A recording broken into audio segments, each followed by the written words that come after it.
Baik, mari kita lanjutkan perkuliahan kita pada kesempatan kali ini, di mana kita telah memasuki pekan keempat dalam mata kuliah Sistem Penunjang Keputusan atau SPK, di mana untuk kali ini kita akan membahas tentang komponen manajemen data ya. Jadi ini akan dibuka oleh sebuah pernyataan dari Moran di tahun 2016. You can have data without information, but you cannot have information without data. Jadi artinya Anda bisa memiliki data tanpa informasi, tapi kalau misalkan Anda memiliki informasi, itu tidak mungkin tanpa sebuah data. Ya.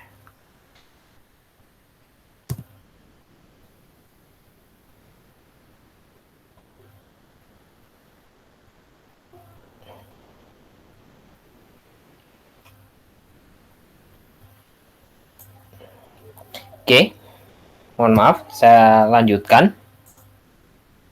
Ya.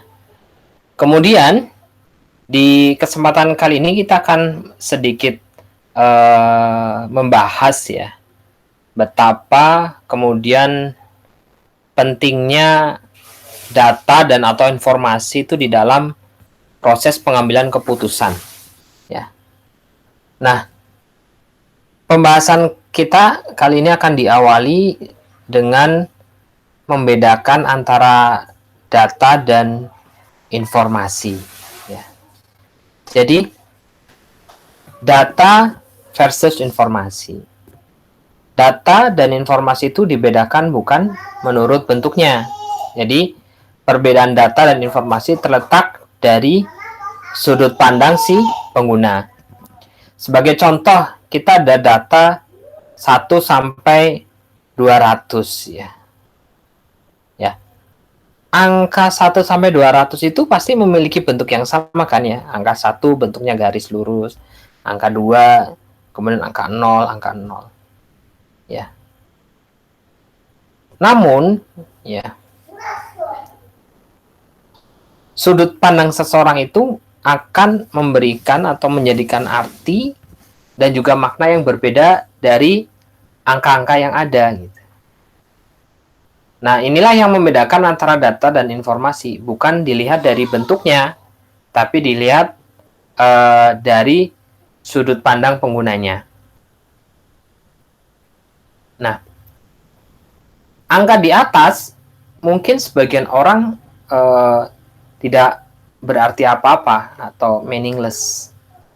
Tapi sebagian orang akan berarti sangat besar atau meaningful.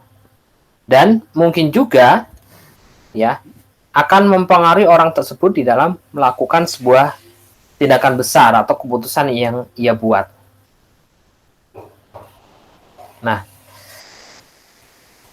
data dan atau informasi itu akan memegang peranan penting dalam sebuah sistem penunjang keputusan.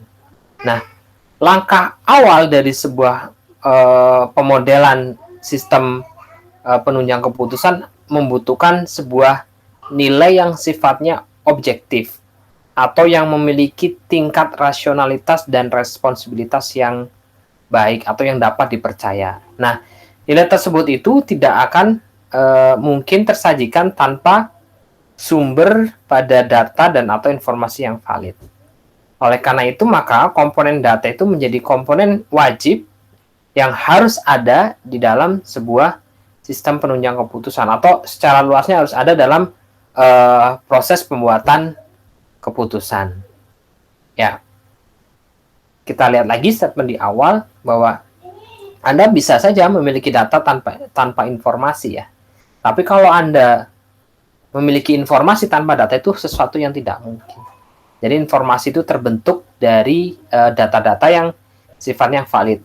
Informasi yang valid tadi maka akan didapatkan ketika datanya pun sifatnya valid. Oke. Nah, ini ada beberapa hal penting dari sebuah data atau informasi.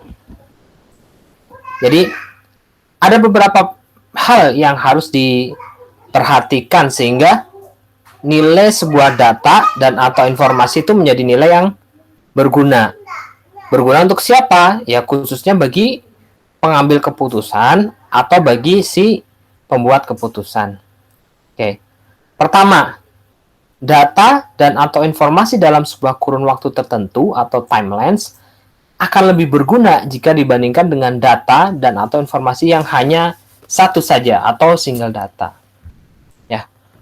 Walaupun data atau informasi ya adalah data atau informasi yang menjelaskan kondisi saat ini, itu belum tentu menjadi kemudian meaningful, ya, memberikan arti gitu. Ya. Tapi justru data dan informasi dalam kurun waktu tertentu, ya, sesuai dengan timelinenya, sesuai dengan formatnya, misalkan data periode tahun sekian sampai tahun sekian, atau data periode bulan sekian sampai bulan sekian, atau data pada periode waktu A sampai B.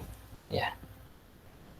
Karena dengan data dan informasi pada kurun waktu tertentu tersebut, analisis yang dilakukan akan lebih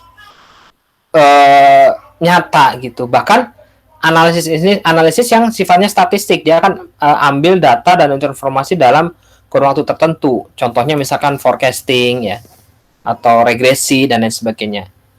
Dan tentu akan sangat bermanfaat bagi proses pembuatan keputusan ketika sebuah data itu adalah dalam sebuah kurun waktu tertentu atau timelines.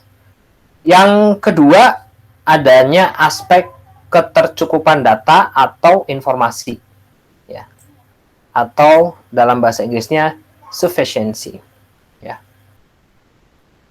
Jadi kurang tersajinya atau kelebihan atas data dan atau informasi itu bisa berakibat buruk gitu. Data atau informasi yang kurang ya untuk kebutuhan tertentu akan menjadi memusingkan ketika datanya juga sifatnya berlimpah atau overload. Sehingga si pengguna data dan atau informasi akan kewalahan untuk melakukan pengelolaan dan memilah-milah mana data yang dibutuhkan atau tidak. Nah, dalam hal ini maka aspek ketercukupan data atau informasi itu harus menjadi pertimbangan. Ada batasan-batasannya, ada ruang lingkupnya dan sebagainya. Lalu yang ketiga adalah tingkat kedalaman data dan atau informasi, level of detail. Jadi beberapa pengguna data dan atau informasi tentunya akan berbeda kebutuhan ya atas tingkat kedalaman data dan atau informasi yang digunakan. Ya. Bisa jadi informasi yang detail itu berguna ya. Tapi kalau misalkan kita membuat sebuah laporan untuk eksekutif, maka kita tidak membutuhkan data informasi yang sangat detail, ya, dan cenderung teknis gitu, apalagi gitu. Namun data sifatnya yang summary atau rangkuman atau konklusi atau kesimpulan-kesimpulan, ya, untuk para eksekutif. Walaupun memang pada beberapa hal si eksekutif juga membutuhkan data yang sifatnya teknis gitu. Ya contohnya misalkan eksekutif di bidang keuangan misalkan. Tapi kalau misalkan contohnya di bidang manufaktur atau di bidang retail, mungkin mereka tidak perlu detail tahu data misalkan gini. Ada penjualan produk barang makanan gitu, penjualannya tinggi misalkan. Ya tidak perlu sampai detail sampai produk apa saja sih yang terjual gitu, berapa jumlahnya, tapi cukup summaries-nya saja.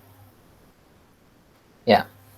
Nah, kemudian beberapa aspek lain yang perlu diperhatikan. Yang pertama ada yang namanya redundansi atau pengulangan, ya, atau tabrakan data.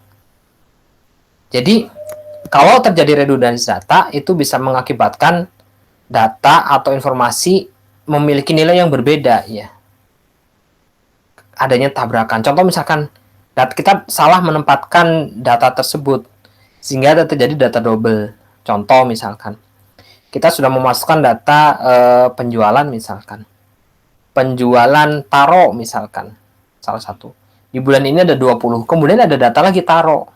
Penjualannya ada 40. Nah, ini mana yang bisa dipercaya pada bulan itu ya? Misalkan. Atau pada hari tersebut misalkan. Sehingga kan Kalau tidak perbaiki, maka akan menghasilkan bisa jadi keputusan yang salah gitu. Nah, oleh karena itu, maka kemudian redundansi data atau duplikasi data itu perlu dilakukan sebuah perbaikan. Lalu berikutnya ada yang namanya aspek understandability atau bisa dimengerti. Ini perlu dipertimbangkan ya dalam pemilihan data atau informasi. Agar apa? Agar data atau informasi itu berguna. Jadi, selengkap apapun data atau informasi, jika tidak menjadikan si pengguna mengerti akan sebuah keadaan yang dimaksud, maka bisa dikatakan data atau informasi tersebut tidak berguna. Selain itu juga, data atau informasi tersebut juga harus terbebas dari nilai yang sifatnya bias atau ambigu. Ya. Jadi ini data benar atau tidak sih sebetulnya gitu. Berikutnya adalah reliability atau dapat dipercaya atau valid. Jadi data dan atau informasi bukan menceritakan sesuatu yang sifatnya bohong gitu. Harus menyajikan sesuatu yang benar-benar tersaji atau real fact gitu. Dan harus memiliki kepercayaan yang tinggi.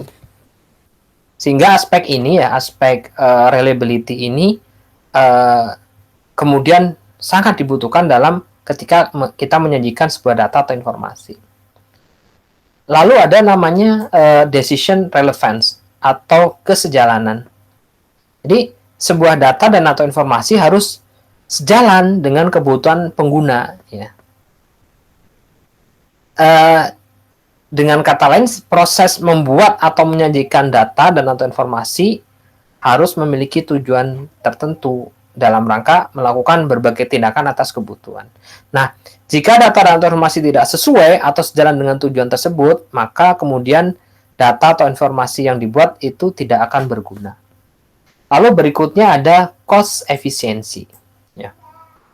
Sebuah data atau informasi harus membawa keuntungan bagi penggunanya gitu. Keuntungan itu biasanya harus bisa dikonversi ke dalam keuntungan yang sifatnya ekonomis ya. Makanya itu kita harus mempertimbangkan aspek untung rugi atau cost efficiency dari sebuah data atau informasi yang tersaji. Nah, aspek cost efficiency juga harus menjadi pertimbangan penting ya, khususnya bagi pelaku bisnis contohnya, baik perusahaan misalnya maupun personal.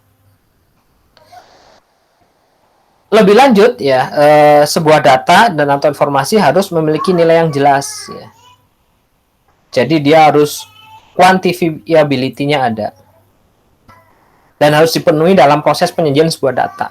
Karena itu menjadi hal yang penting sehingga kemudian user itu dapat membandingkan antara data satu dengan data yang lain. Ya. Karena memiliki nilai yang jelas. Lalu ya. Berikutnya, selain memiliki nilai yang jelas juga harus dapat dibandingkan atau quantifiability. Dan yang terakhir adalah aspek yang namanya format appropriateness atau kesesuaian dengan format.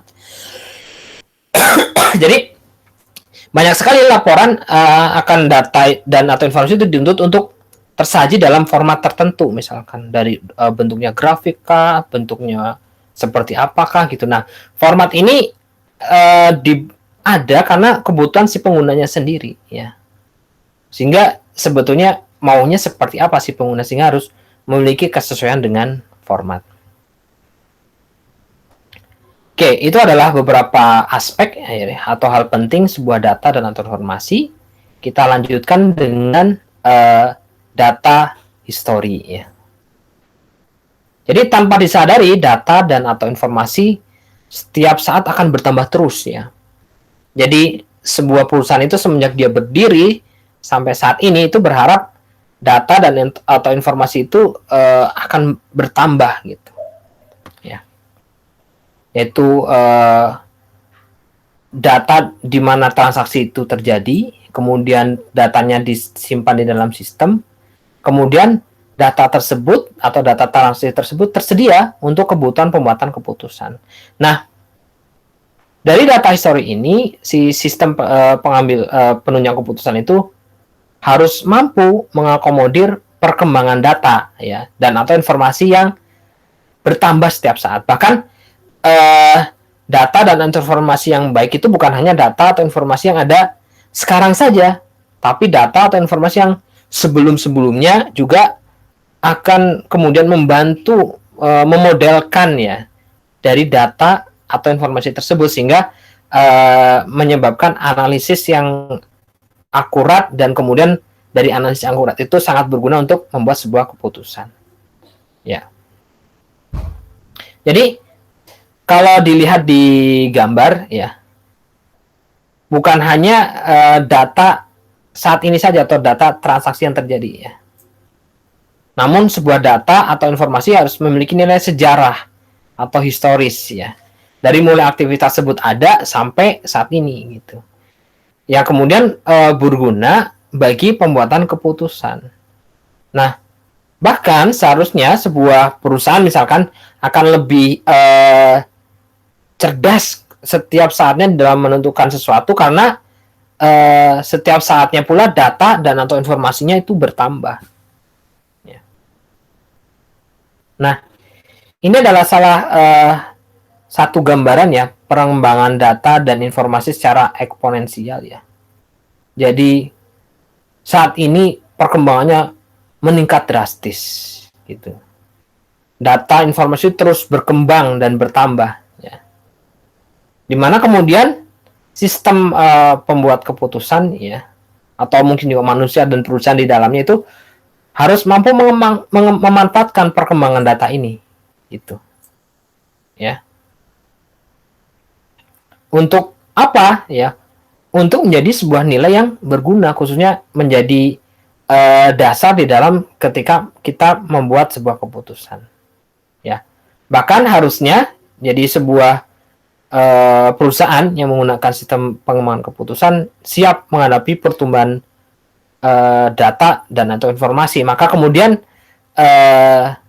kita akan bicara tentang data warehouse. Kemudian ada juga data mining misalkan untuk melihat banyaknya data dan informasi yang perlu diolah untuk membuat sebuah sistem penunjang keputusan. Kurang lebih itu yang bisa saya sampaikan.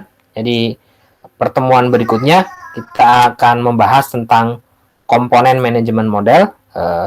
Dari saya cukupkan. Mohon maaf apabila dalam penyampaian ada kesalahan. Saya akhiri. Bila taufik wal hidayah. Assalamualaikum warahmatullahi wabarakatuh.